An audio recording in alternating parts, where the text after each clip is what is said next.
What's going on, guys? Random projects again, once, and hopefully last time messing with the Pilot 2014.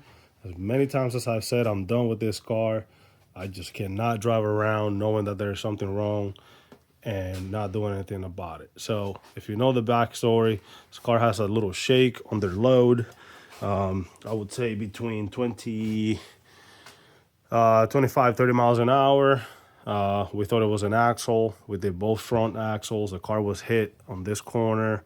I mean, I got plenty of videos on this car with the whole history, but the problem is under load, we have a little shudder. So we did the transmission fluid, transmission flush was the last thing we did, and continue to do the same thing. So that being said, somebody told me, why don't you try your engine mounts? So that's what we're doing. We got engine mounts from online. So I was gonna go with the brand, get a good brand, something that's not $75 to do this kind of job. So that way you're not doing it again in 7 months. So we're gonna do all four of them. So we're gonna do the one under the AC line. There is the driver's side engine mount. The one in the front is located somewhere under there. We'll get to that. And then one on the driver's side is underneath for the transmission.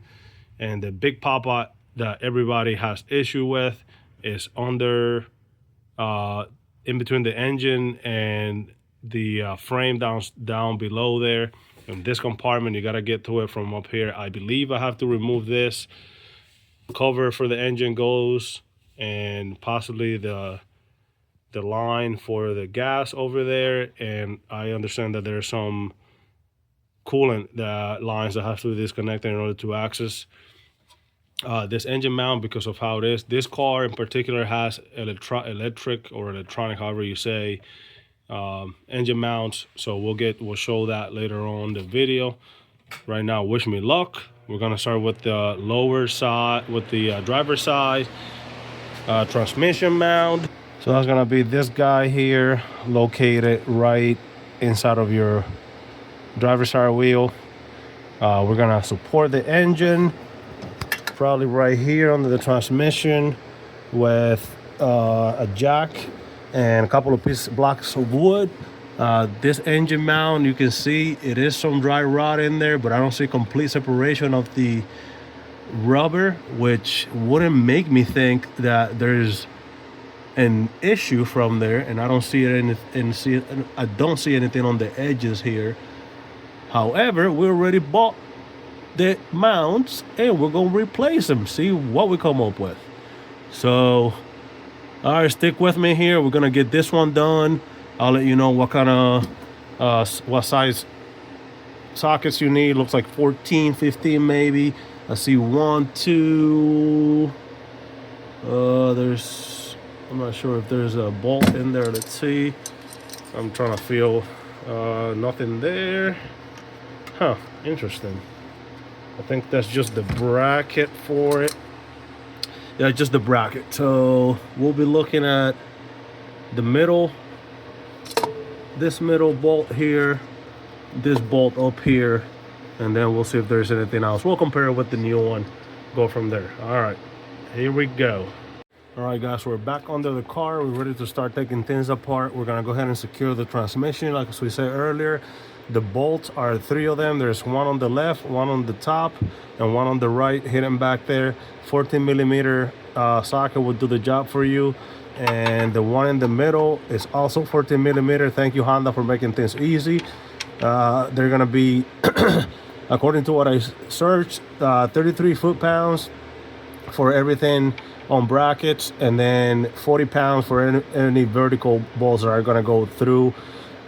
Make sure, if I learned anything, before you start messing around taking parts off, make sure that the new part is going to fit. So if we compare this, we have 3 ears, left, middle, and right, and 1 hole through the middle, so everything lines up.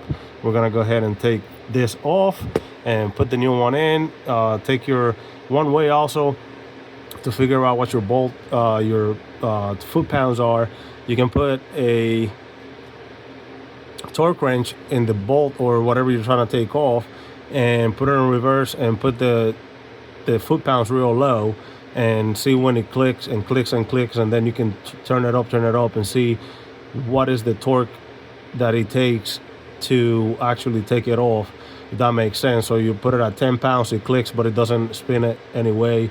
You put it at 15 or 12, 13, 14, 15, eventually at 20, you actually see it turning before it clicks. Then you know you're between 20 and the last number you use. But we have phones nowadays, and who needs to do the primitive way?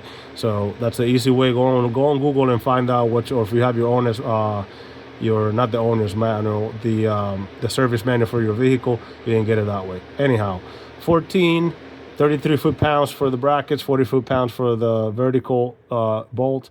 I'm gonna take them off. Make sure you secure your transmission. Make sure you have jacks under your car. Don't get under your car without jacks, and trust a car jack alone, because you can get crushed. So, all right, we're gonna take this off, and then we'll get back to letting you know how everything looks and go from there. Maybe we'll take a look at this off the car, see if it looks any more worse than it was when we just looked at while it was in the. Okay, so here's the transmission motor mount out. I don't see anything that would, in my opinion, compromise anything in the shake that I'm getting. So hopefully at this point, this is one of those situations where I pray that I have a problem with something else, not something that many people wish that they had a problem with anything, but I'm not seeing, I don't think that crack there is that significant.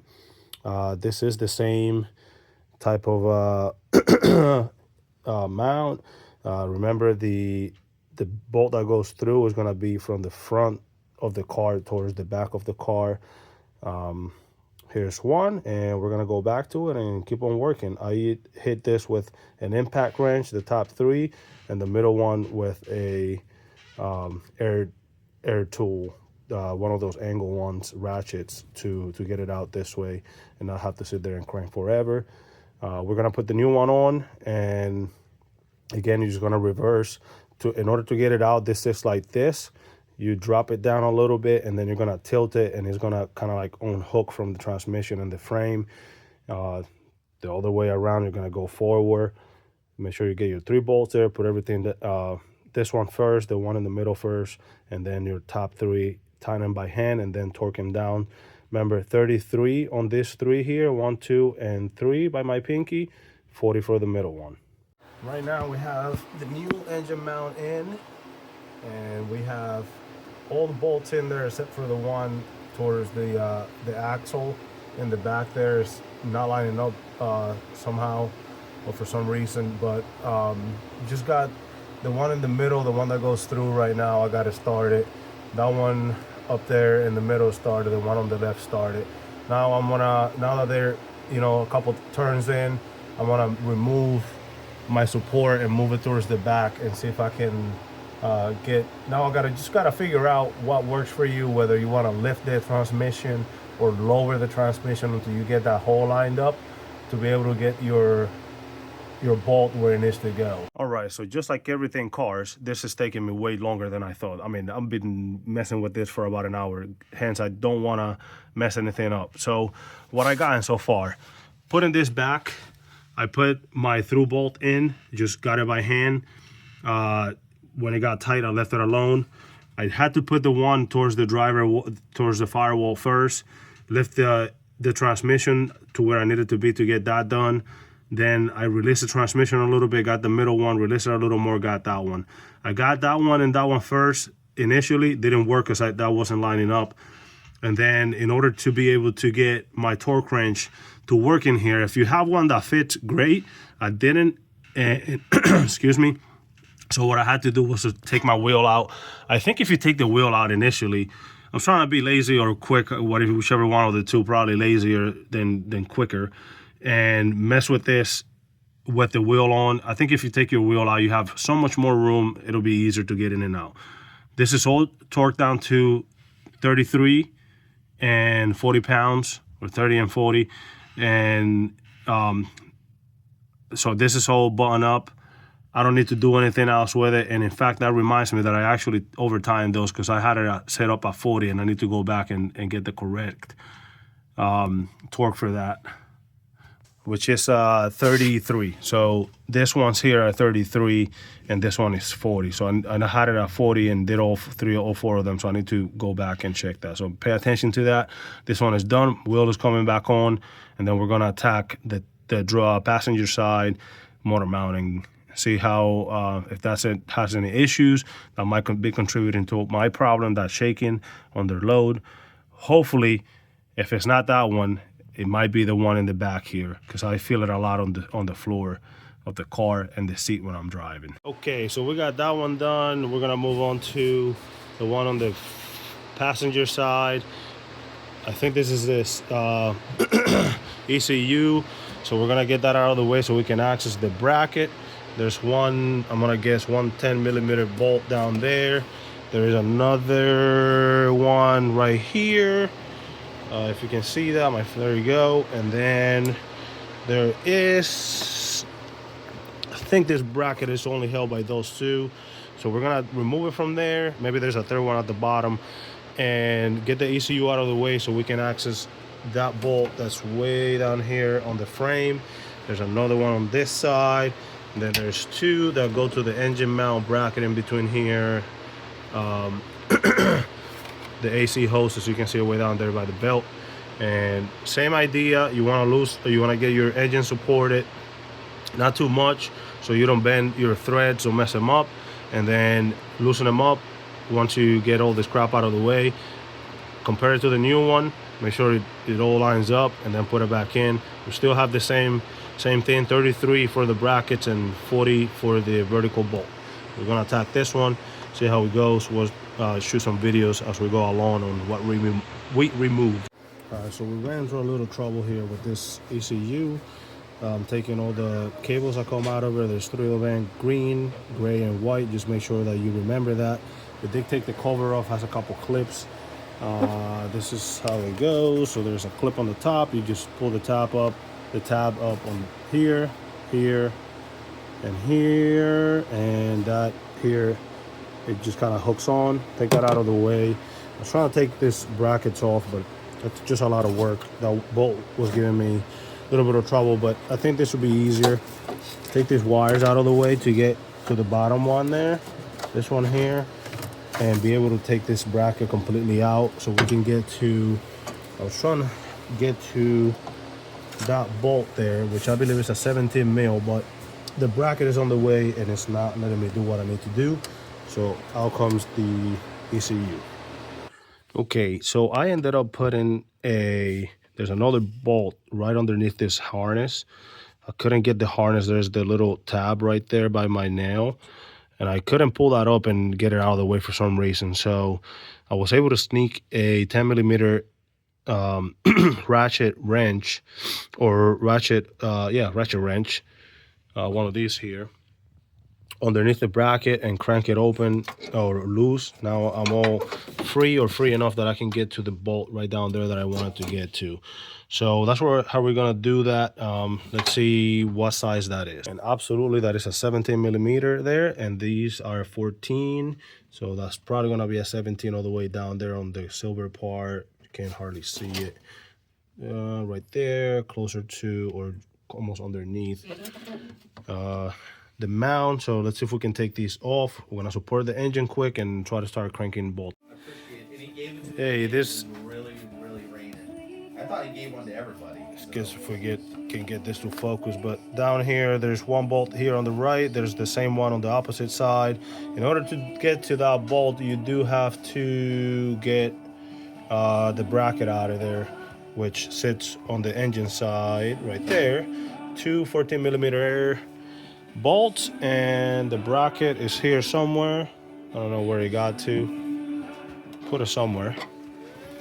But you gotta swing that. Oh, there it is, sitting on the bottom there. There's a ground wire. That's why I didn't get it out, because I didn't release the ground wire. There's no way I can loosen it now. But that gives you access to these bolts, 17s, and then that releases your motor mount, and it'll be up in a second here. Yikes. So in order to remove the motor mount, you do have to take that bolt out down there, and that one down here, and that would be, if you're looking at your mount, it's going to be So this one sits on the side. We took that one out first, and then it would be this one here, that one there. There's a bracket that sits over the top like my hand. Now the bracket will be sitting there, the aluminum part. There's a ground wire on there that I didn't take off, so I can't get it off, and it sits on the engine bracket. So that's what you need to take off, and then that will release this engine mount. Out it comes, and reverse the process. I would suggest that you release the through bolt first, because if you don't do that, I think I might have compromised the threads on this bolt because it was putting a lot of pressure on it. So you gotta shoot up a little bit. I think the threads just ended up taking some aluminum from the other part, so we should be good there, hopefully. So let's take that out and put the new one. All right, guys, so I think my prayers have been answered, and I did. Look at that. Look at how bad that engine mount is. This is the one on the passenger side on the engine. There's no way this is not my issue, and if it's not, I'm gonna be pissed. But right now, I think I'm good. This is the other side. This thing is barely hanging on for dear life. Look at how disconnected that is from where it needs to be. So absolutely, I mean, I know that CV joints or axles, they give you that problem of that shake. I went at it on both sides. That wasn't my problem. I've looked sway bar bushings, sway bar links, the stabilizer bushings. Pardon me, sway bar links. I did suspensions. I mean, this car is young. It's just 11 years old. It's in good shape, but it has a lot of miles. So, then the transmission flush might help. This is just regular maintenance that I needed because some of this stuff was so worn out from being neglected.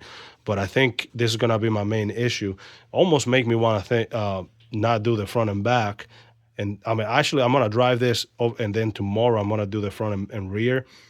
So I want to see how much of a improvement I have once this is replaced. But I'm quite happy that this is the issue. I'm probably now 2 axles, 3 of them, 2 to the front, 1 in the back, sway bar links, suspensions. I'm probably like $800 and chasing a problem, plus $100 and some to do the transmission flush, which I had to flush it 3 times. So 3 times, 3/4 each time, plus, whatever. So I think this is going to be my issue. So hopefully that's what it is. All right, guys, we're getting ready to put everything back together. I did secure the motor mount to the bottom, the frame into the higher bolt, which is right underneath of the ECU. I'm getting ready to put I did torque those down. Now I'm getting ready to put the through bolt on it. Remember, don't forget to put your counterbalance weight on it, and that sits, the bolt goes through it, and it sits on the outside of your motor mount right there in between the 2 cables, if you can see. So don't try to mess with it and try to get this in before the bracket. So you put the bracket on, the bracket that attaches to the engine, that is right there, and then you slide this through, and then start get them in by hand, get the other 2 bolts in here by hand, that one and that one right next to the blue cap, and then torque them down one at a time. All right, guys, everything is buttoned up and where it needs to be. Everything is torqued down, and all there is left to do is just test drive this puppy. Got the cover back on, got the brackets back on, everything is nice and tight. That harness that runs right there has to be over that bracket that it sits on, so don't put it underneath, it would not fit. Got my harnesses back on everywhere, so we're good to go here. We're gonna get it out for a test drive and see how that went. See if we made much of a change, or if it didn't change at all, made it better.